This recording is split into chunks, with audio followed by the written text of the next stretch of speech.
बहुत ही सौभाग्य का समय है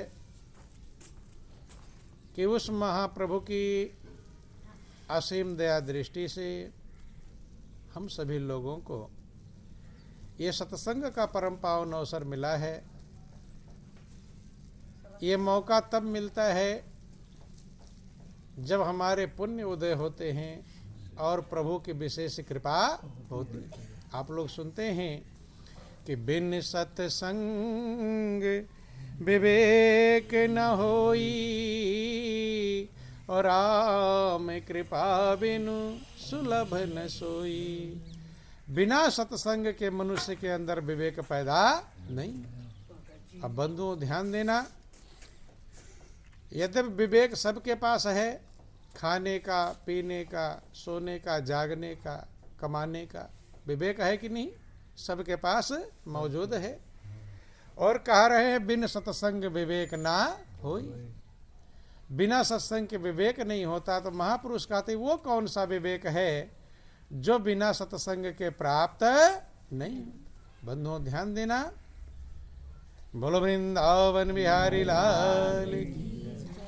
देखो इस संसार में सभी लोग आते हैं, मनुष्य का जीवन पाया, भाग्यशाली है। आप लोग सुनते रहते हैं कि बड़े भाग्य मानुष तन पावा और सुर दुर्लभ सब ग्रंथनी गावा। बहुत बड़े भाग्य से मनुष्य का चोला मिलता है, ये देवताओं को दुर्लभ है। लेकिन इस जिंदगी को पाकर हमें किधर जाना चाहिए, कैसे जीना चाहिए, ये पूरी जिंदगी भर बीत जाती है, लेकिन लोग समझे नहीं। आज सोचते हैं ऐसे चलो तब सही रहेगा, तो कल सोचते नहीं ये रास्ता सही नहीं है, अब ये रास्ता पकड़ूं तब सही रहेगा। ऐसे जीवन भर आपने कितने रास्ते बदल दिए होंगे, कितने काम बदल दिए होंगे, लेकिन सही कौन सा रास्ता है ये मनुष्य को समझ में आता नहीं। और हीरे जैसा अनमोल जीवन है जो हीरे के समान कीमती है, और वो मिट्टी में मिलाकर रो कर इस संसार से चला जाता है। बंधु, इसी के लिए महापुरुष कहते हैं ये जो भव सागर है,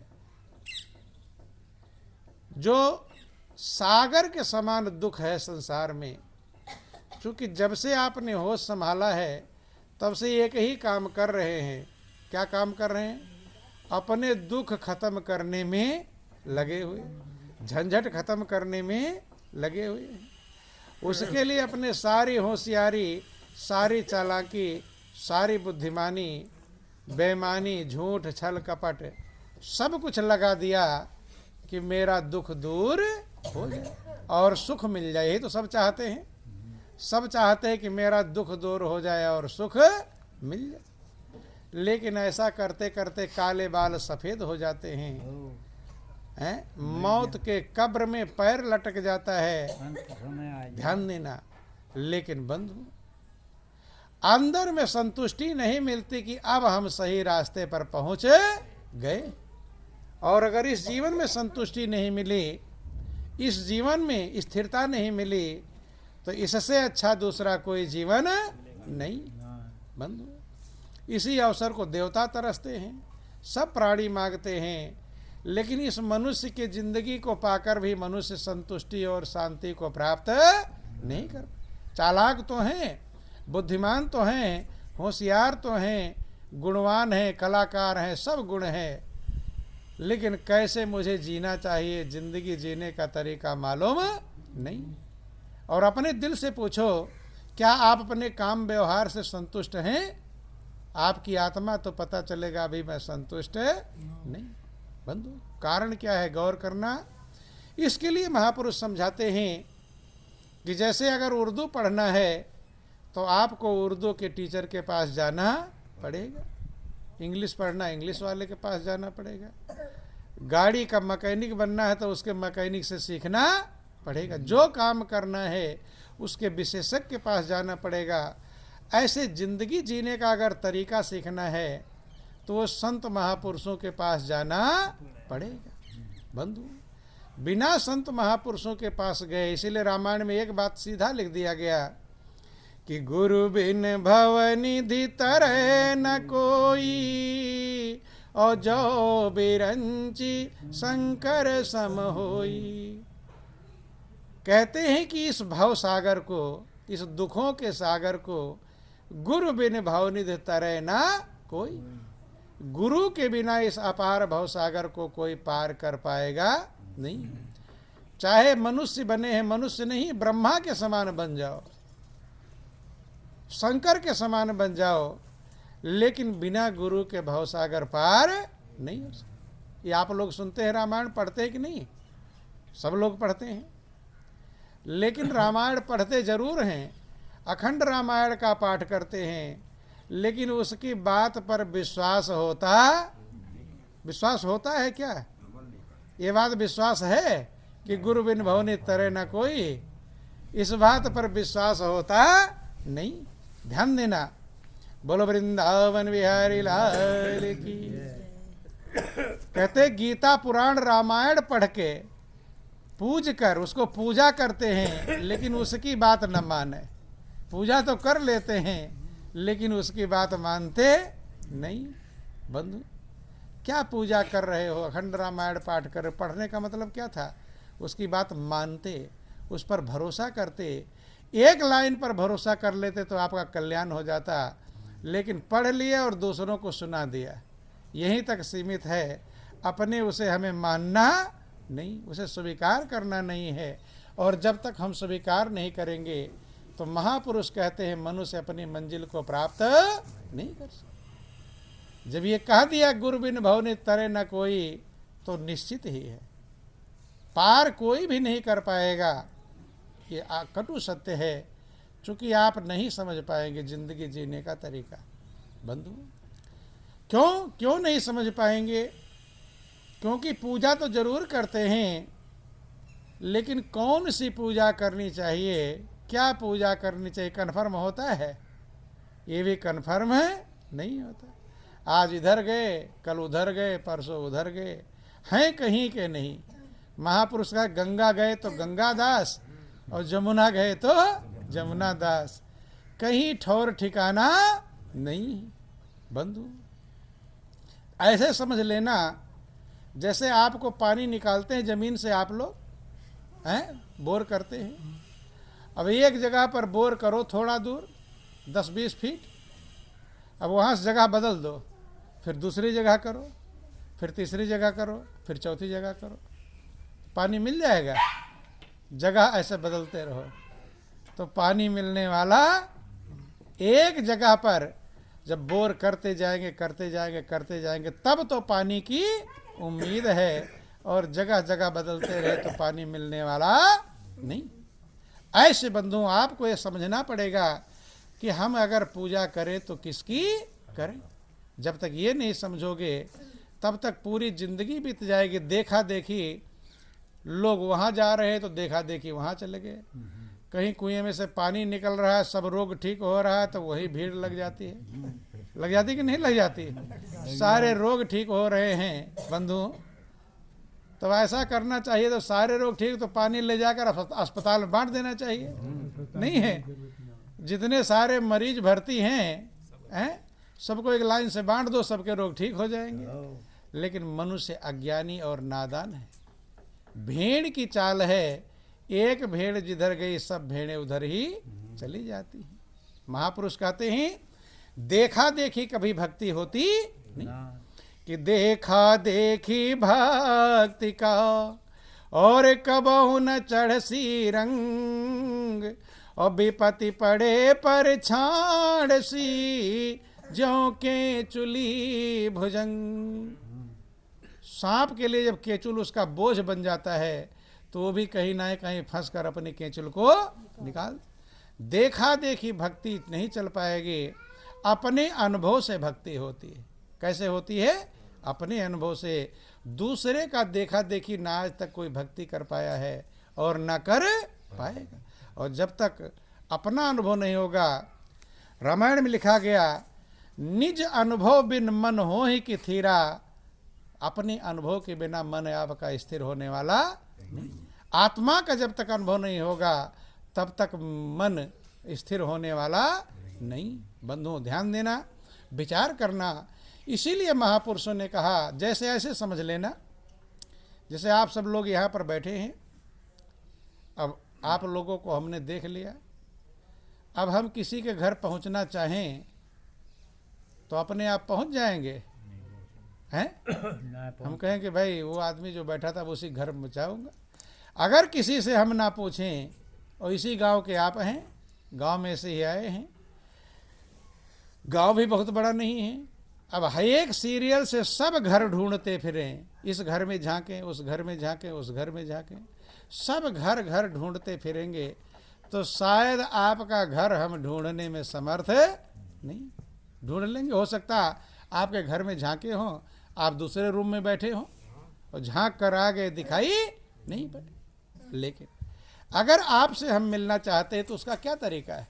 उसका एक तरीका है कि जो आपको जानता है उससे पूछें कि भाई वो जो टोपी वाले बैठे थे उनका घर कहाँ है, या इधर जो बैठे नहीं समझ में चश्मा वाले बैठे थे, अगर उससे पूछ लेंगे तो सब घर में झकाएगा नहीं, झकाएगा वो सीधे कहाँ ले जाएगा?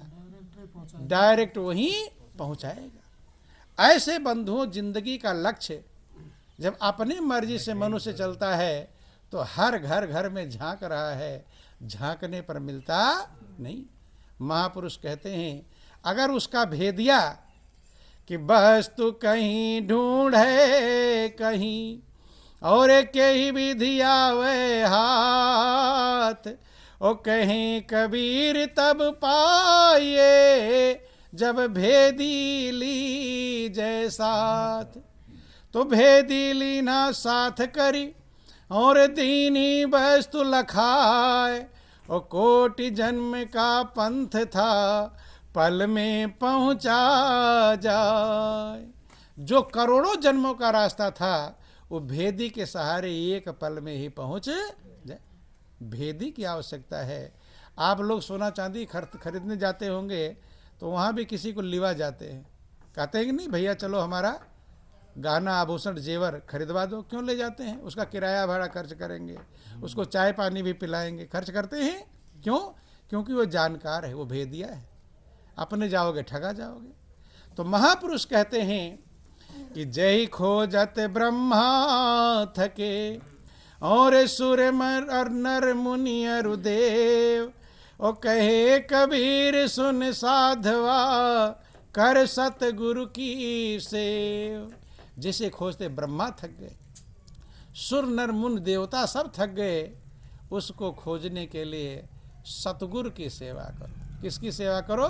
सतगुरु की। बंधु ध्यान देना, क्योंकि सतगुरु उसके भेदिया है। क्या है? भेदिया, भेद जानने वाले हैं। वे हैं वाकिफकार, राम को वही मिला मैं। वे वाकिफकार हैं, वे उस मार्ग से गुजरे हैं। जैसे अब आप लोग खेती करते हैं, हम चाहे लाओ खेती कर ले तो कर लेंगे, सारा ट्रैक्टर फैक्टर में सारे सामान दे दो, कर लेंगे खेती। हमें भी किसी न किसी किसान से सीखना पड़ेगा। कितनी गहराई में बोना है, कितनी नमी में बोना है, कितना बीज बोना है, कितना खाद डालना है। अगर हम सोचे बिना किसी किसान के सीख ले तो सीखना संभव।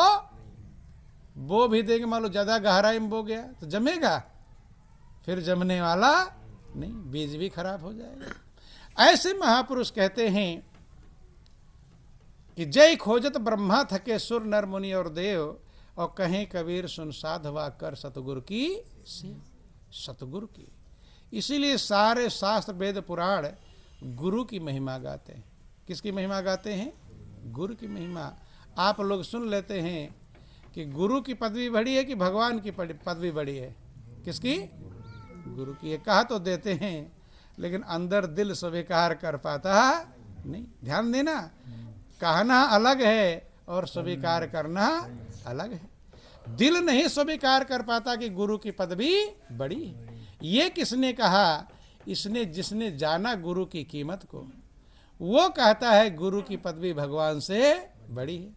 और आप सुनी सुनाई कहते हैं, आपने गुरु की कीमत को अनुभव किया नहीं है। नहीं किया है तो ऊपर से कह देते हैं हाँ कि गुरु गोविंद दो खड़े और काके लागों पाए, और बलिहारी गुरु आपने गोविंद दियो बताए।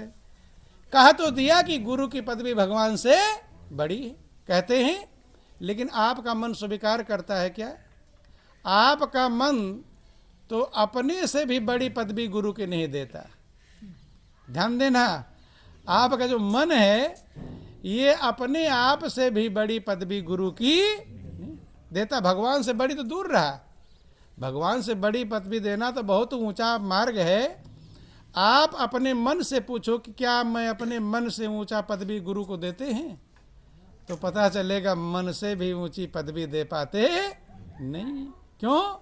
गुरु कहते हैं इधर और मन कहता है इधर, तो जाते किधर है? मन की तरफ। मन से पदवी बड़ी दे दिया है और कह रहे हो गुरु गोविंद दो खड़े काके लागों पाए, और बलिहारी गुरु आपने जिन गोविंद दियो बता। कहा तो रहे हो गुरु से पदवी, भगवान से बड़ी गुरु की पदवी है, लेकिन बड़ी पदवी मन से भी दे पाया नहीं। यही कारण है मनुष्य का उद्धार नहीं होता। बंधुओं, महापुरुष कहते तेरा मेरा मनवा कैसे एक हो ही रही, और मैं कहता हूं जागत रहियो और तू जाता है सोई रे। तू कहता है कागज लेखी और मैं कहता हूं आंखों देखी, और तेरा मेरा मनवा कैसे एक हो ही रे। बंधु, पहले काम है भगवान से बड़ा तो बाद की बात है, पहले काम अपने मन से बड़ी पदवी गुरु को प्रदान कर दे, फिर भी बहुत काम बन जाएगा, फिर भी बहुत काम बन जाएगा। अगर मन से बड़ी पदवी गुरु की बना लिया तो दो जगह पर आता है, एक तरफ मन कहता है, एक तरफ गुरु कहते हैं। किधर जाएंगे? गुरु के अनुसार चलेंगे। जब गुरु के अनुसार चलेंगे तो ऐसा समझ लेना, मन और गुरु में क्या अंतर है बंधुओं? जैसे